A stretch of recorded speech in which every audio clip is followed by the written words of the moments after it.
Bonjour et bienvenue dans la bulle, votre dose hebdo d'actu tennis. Si vous êtes ici, c'est soit parce que vous êtes fan inconditionnel de ce sport, soit parce que vous êtes trompé et que vous vouliez regarder des chats en train de jouer au tennis. Désolé, c'est pas ce que je propose ici, mais peu importe comment vous êtes arrivé là, je suis heureux de vous avoir. Préparez-vous à un retour sur l'actu tennis des derniers jours, alors asseyez-vous, détendez-vous et laissez-moi vous emmener dans ma bulle de tennis. Première manche, 6 jeux à 0. A votre avis, quelle joueuse a remporté le plus de matchs cette saison? Vous l'imaginez bien avec le titre, c'est évidemment Belinda Bencic. Avec 12 victoires déjà depuis le début de la saison. Cette semaine, la Suissesse a remporté le tournoi d'Abu Dhabi, après avoir remporté celui d'Adélaïde en janvier.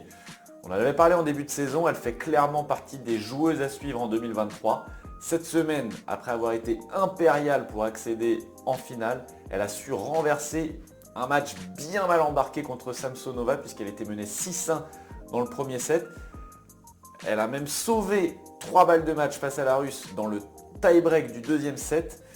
Là, elle contrait beaucoup mieux, elle faisait déjouer un petit peu Samsonova et derrière, elle déroule en conservant son break acquis en tout début de troisième set pour s'offrir donc ce titre, ce deuxième de cette saison. Ce lundi, Belinda Bencic est 9e au classement, donc dans le top 10, elle était déjà 9e avant, mais elle se rapproche petit à petit de la 6e place, elle est qu'à 700 points de Cory Gauff par exemple. Donc à suivre et pourquoi pas progresser encore et atteindre le top 5 en fin de saison, voire mieux. À Abu Dhabi, il n'y avait pas de Française malheureusement engagée, ni aucunement ailleurs cette semaine. A noter toutefois la victoire de Potapova à Linz contre Petra Martic en finale. J'en parlais la semaine dernière, l'Open Sud de France à Montpellier est souvent l'occasion pour les Français de briller. Même si ce n'est pas un Français qui a remporté le tournoi cette semaine, un bleu s'est révélé au grand public et c'est Arthur Fils. On l'a découvert à 18 ans et il est devenu le plus jeune joueur français à se qualifier pour les demi-finales d'un tournoi ATP depuis un certain Richard Gasquet en 2004. Et justement, c'est ce même Richard Gasquet qu'Arthur Fils a battu au premier tour comme un passage de témoins entre les deux. Il vient ensuite à bout de Bautista Agut, grosse perf, puis Quentin Halys en quart de finale pour se hisser en demi-finale. Malheureusement, à ce stade, et c'est bien que ce soit arrivé quand même, il a rencontré un joueur, un cadre du circuit en la personne de Yannick Sinner. C'est un gros test. Il est de 3 ans son aîné, donc potentiellement ils seront amenés à se retrouver dans les années qui vont arriver. Mais il échoue contre le joueur qui a plus d'expérience en 2-7 sans avoir démérité lors de cette demi-finale. J'espère qu'on le reverra cette saison, Arthur Fils. Ce tournoi, mine de rien, confirme la progression des petits bleus de 2004. On s'en rappelle, en 2021, 4 Français avaient atteint les demi-finales de Roland Garros Junior, dont Arthur Fils, dont Luca Van Hache. Arthur Fils est aujourd'hui 117e mondial, donc on peut espérer le voir dans le top 100 d'ici la fin de saison. A noter malheureusement également la blessure de Hugo Humbert lors de ce tournoi de Montpellier après une grosse chute.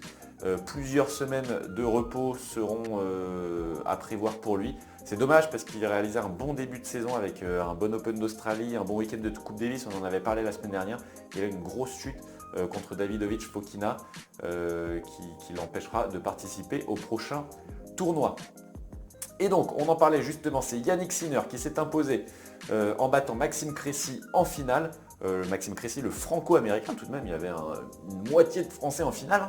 Un match très solide de la part de Yannick Sinner où il a su être patient tout au long du match. Il remporte le premier set au tie-break et il break finalement au meilleur moment à 4-3 dans le deuxième set pour mener 5-3 et servir pour le match. Et c'est d'ailleurs le seul jeu de service perdu par Maxime Cressy lors de l'ensemble du tournoi. Cressy qui était jusque-là imbreakable, mais à 4-3, c'est sa volée de coup droit, un de ses gros points forts qui lui a fait défaut, avec 3 volées qui finissent dans le filet pour offrir le break fatal à l'Italien. Une première pour Fils à Montpellier, mais une première également pour Wu à Dallas. Yibing Yu est devenu le premier joueur chinois à remporter un titre sur le circuit ATP. En finale, on a eu le droit à un match digne des plus grandes heures de John Isner. Wu bat l'américain justement 6-7, 7-6, 6-7, donc 3 tie-breaks. Et devinez le nombre de breaks? 0. Et oui, 0 break sur l'ensemble du match.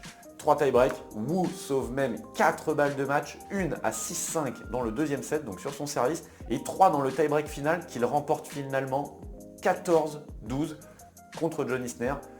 Semaine de première également, puisque John Isner devient cette semaine à Dallas le premier joueur à remporter 500, à dépasser la barre des 500 tie-breaks remportés en carrière. Compte tenu de sa taille et de son service, on imaginait bien qu'il allait en arriver là un jour. C'est déjà le recordman d'Ace en carrière. Maintenant, c'est le recordman de tie-break remporté en carrière. Impitoyable, Wu, puisqu'il terrasse un autre Américain en demi-finale, la tête de série numéro 1, Taylor Fritz, et il grimpe au classement 58e aujourd'hui grâce à ses 39 places grignotées cette semaine. Attention à lui cette saison. Et pour finir sur les résultats de la semaine, je le teasais un petit peu la semaine dernière, c'est le début de la saison de terre battue hivernale en Amérique du Sud. Et cette semaine, c'est Sébastien Besse qui a remporté chez lui en Argentine le tournoi de Cordoba en venant à bout de Coria en finale. Coria, le petit frère de Guillermo Coria qui avait fait finale à Roland-Garros, on s'en rappelle. Donc en venant à bout de Coria, finalement il y avait beaucoup d'Argentins dans ce tournoi et Sébastien Besse remporte le deuxième titre de sa carrière en mettant fin à une période pas facile. Il avait enchaîné je crois 16 défaites en 17 matchs avant ce tournoi. Donc c'est bien pour lui, on va le retrouver sur terre battue, j'imagine, cette saison. Et cette semaine, on file sur les tournois qui vont arriver. On suivra le retour à la compétition de l'ancien, entre guillemets, évidemment, numéro 1 mondial, Carlos Alcaraz. Je dis ancien parce qu'il est encore tout jeune, il a à peine 19 ans. On ne l'avait pas vu depuis son abandon contre Rune à Bercy en fin d'année dernière. Et il fait son retour sur les cours de tennis, sur terre battue, à Buenos Aires, donc pendant la saison sur terre hivernale, où on retrouvera également à Buenos Aires Cameron Norrie, Lorenzo Musetti et Sébastien Besse qui a remporté Cordoba, on le rappelle. Dans les autres tournois à suivre cette semaine, Rotterdam, le premier ATP 500 de la saison, et un possible Sinner Tsitsipas dès le deuxième tour. Attention, ça peut valoir le coup ça. Aux USA, ça continue également avec le tournoi de Delray Beach, où on aura des Américains, comme souvent dans les tournois sur dur aux États-Unis. Et chez les filles, on monte un petit peu en puissance avec le tournoi de Doha cette semaine, un WTA 500, et il y aura du beau monde puisque 4 des 6 premières mondiales sont engagées.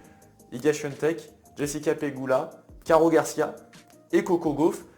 Une bonne préparation avant le premier WTA 1000 de la saison à Dubaï la semaine suivante. J'ai hâte de voir ça et on en parle évidemment la semaine prochaine dans la bulle. Allez, ciao!